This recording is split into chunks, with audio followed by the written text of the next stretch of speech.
This is OwlUp, where learning happens in minutes, not hours. For a deeper journey, explore all our courses at owlup.co. Now, let's dive in.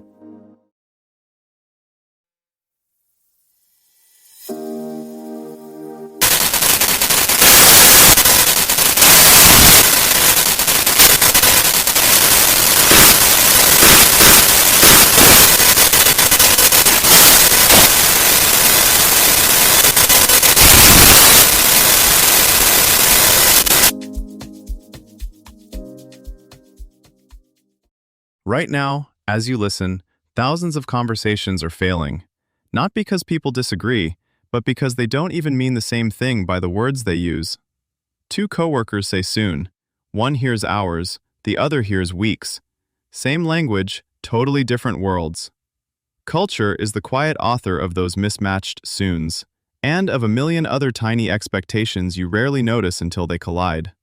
It decides whether being on time means 5 minutes early or half an hour late, whether praise should be public or private, whether disagreeing with your boss is helpful or dangerous.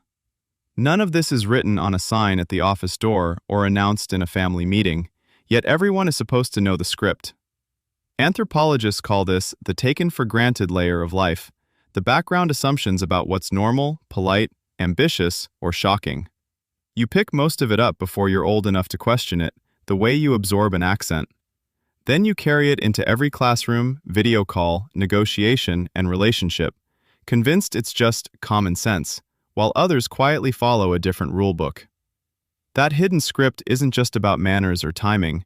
It quietly shapes what entire groups see as possible or impossible. It influences which jobs sound respectable, what success should look like, and even which emotions are safe to show in public. It guides who speaks first in a meeting, who feels guilty saying no, and who expects rules to be flexible versus absolute. When people from different cultures share a classroom, a city, or a company, these invisible settings collide.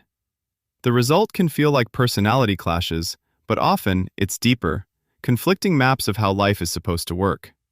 Culture isn't one thing. It's a bundle of overlapping codes that organize how a group makes sense of the world. Some of those codes are obvious: language, holidays, food. Others are so embedded you only spot them when they clash. Start with sheer variety. UNESCO counts over 6,700 spoken languages, and about 40% are endangered. Every time a language disappears, a whole toolkit for seeing reality shrinks.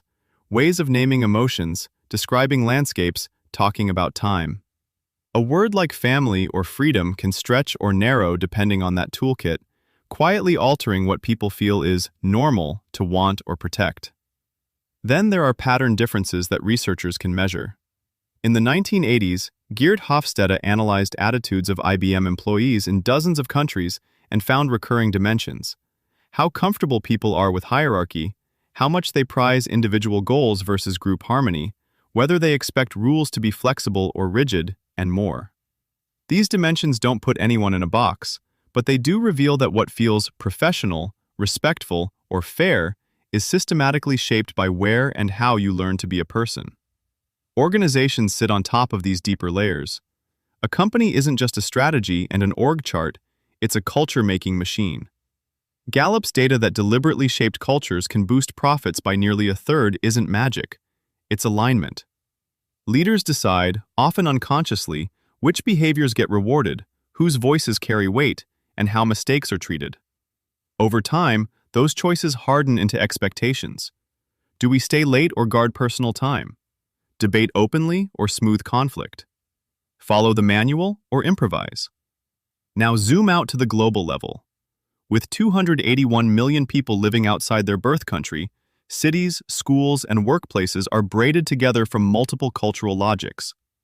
A classroom can hold students whose families define respect as quiet compliance, and others who define it as active challenge. A hospital team may include staff who view a doctor as unquestionable authority, alongside those who see medicine as collaborative problem-solving. When these codes overlap, people often mislabel the friction as a moral flaw: lazy, arrogant, cold, rather than a cultural mismatch. Yet the same underlying patterns that complicate cooperation also power creativity. Mixed cultural operating systems can invent new solutions. If people learn to see the architecture instead of tripping over it in the dark. Walk into two birthday parties on the same day. In one living room, the cake is cut by the oldest person first, served in silence, and nobody opens gifts until the guests leave. Across town, the birthday kid tears into presents in front of everyone while friends shout opinions about each one. Same event, same age group, same city. Yet, if you swapped guests between the two rooms, both sides might quietly judge the other as rude or stiff, not just different. You see similar tensions in a startup, where a founder expects blunt debate and rapid pivots, while a newly hired team from a large corporation expects careful process and written approvals. No one announced these expectations. They arrive baked in. Or consider a community center where longtime residents value predictable routines, but recent arrivals push for flexible hours and rotating activities.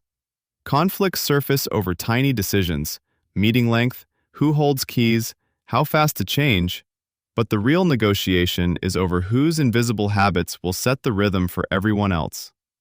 As climate, tech, and migration pressures intensify, this invisible architecture becomes a design problem, not just a backdrop. Digital spaces will grow their own rituals and taboos that may clash with laws written for offline life. Climate policies that ignore local harvest cycles or sacred sites will stall. Your workplace, neighborhood, and online groups are quietly drafting their future rules, more like slow-cooked recipes than fixed blueprints, through thousands of small, repeated choices. Noticing this hidden architecture is less about judging and more about getting curious. When reactions feel off, a joke falls flat, a silence stretches, treat them like unfamiliar spices in a dish, signals of a different recipe at work.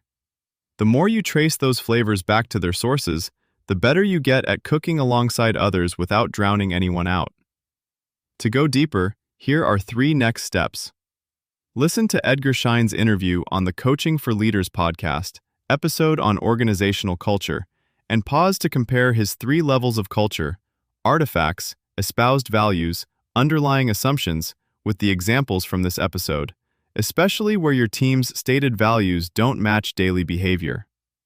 Read The Culture Code by Daniel Coyle and, using just Chapter 1, pick one specific belonging cue, like how meetings start or how people greet each other, and deliberately try it in your next team interaction. Use the free version of Miro or FigJam to map your team's invisible architecture. Add sticky notes for rituals, stories people tell, informal leaders, and unwritten rules. Then share the board with 2 to 3 colleagues and ask them to add or correct what's missing. This was OwlUp, your daily step forward. To keep learning with structured courses and more insights, go to owlup.co. Until tomorrow!